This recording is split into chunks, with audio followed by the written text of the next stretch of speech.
Well, today we are going to tell you about a cookbook that's been passed down from generation to generation. When Italian immigrants settled in Tampa, they had to work, live, and play with the Cubans, and these two cultures connected easily through food with the help of one very special cookbook.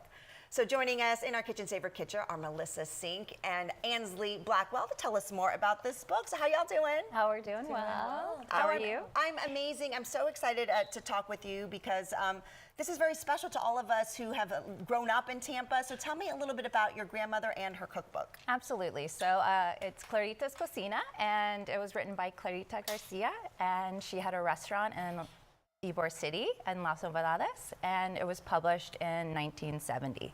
It took her 3 years to compile all the recipes, and when it was published, it was a very big deal for Tampa and for her. Yeah, and I know, it's really passed down from generation to generation. A lot of Tampa families receive this when they get married. I think that happened with our producer Jackie. So it's just a very special book. And Centro Estudiano recently has a book series, right? Yes. And you brought her in to talk about it, right? Yes. So last week we hosted an event with Melissa at the Centro where we did a cooking demonstration, and we got to hear some additional stories of her and her grandmother with her brother and the memories that they all have together.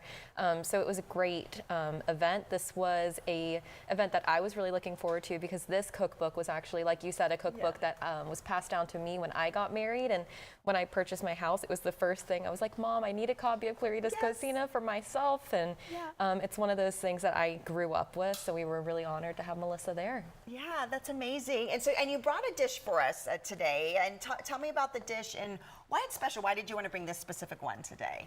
So this is chicken and yellow rice. I think it's a Tampa classic, and I just wanted to bring it and showcase it because I think there's some tips that you can do when you're making it. Oh, okay. So I would say there's 3 tips you can do. Oh, First, please, because I can never get it right. Yeah, there's my so rice many is always ingredients. hard, right? The rice I'm going to is help always... you out. Good, That's one of my please. tips. Okay, so I'll okay, go good. quickly through it. Okay.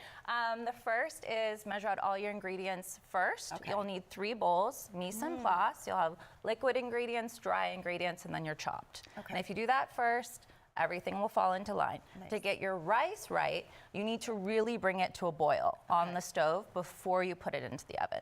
Boil it longer than you think it needs to be. It really needs to be bubbling.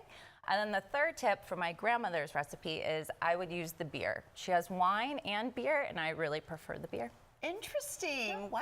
I didn't even know. I never made mine with beer or wine. So that's the tip there. And then, of course, the peas. You're going to add those to it Absolutely. just for a little color, right? Of course, it makes it really pretty when you add the peas. Now, do you have a favorite dish from the cookbook? Oh, that's hard to say. You know, I love picadillo. Yes. I love the croquetas. And yellow rice and chicken. Shrimp and chicken. Yes, I love that. What about you? You said you received the book when you were getting married. Yes. Do you have a favorite recipe? I'm going to go picadillo. That was always a dish my brother and I grew up wanting for dinner as much as we could possibly have it. So. Yes, yeah. Okay, so you brought some pictures. So this is a picture of your grandmother and your mom. Yes, right? And in the ornate flowery frame. And then there's the 3 of us in the silver, and her and my grandfather. Yeah, and so tell me, so has the book changed over the years, or do you ever add to it, or is it pretty much the same? So there's been new additions. So in the 90s, she kept on cooking, actually into her 90s, and she added 80 new recipes. Wow. And then on my Instagram, I do shortcuts and things for a more modern time. Yeah, I love it. What's your Instagram? At Clarita's Cocina. Oh, that's amazing. Okay, and there's another event. If you missed the one this past weekend, there's another event coming up. Can you tell us a little bit more about that? Yes, of course. So right now, Ybor City is celebrating its 140th anniversary. So the chicken and yellow rice will actually be featured at this event, which is a picnic, which is a historic event that used to happen kind of at the turn of the century. All 5 of the mutual aid societies in Ybor City are coming together for the first time, which is the Italian Club, the Cuban Club, Centro Estudiano, Centro Espanol, and Martí Maceo, all coming together on December 14th from 3 to 6 p.m.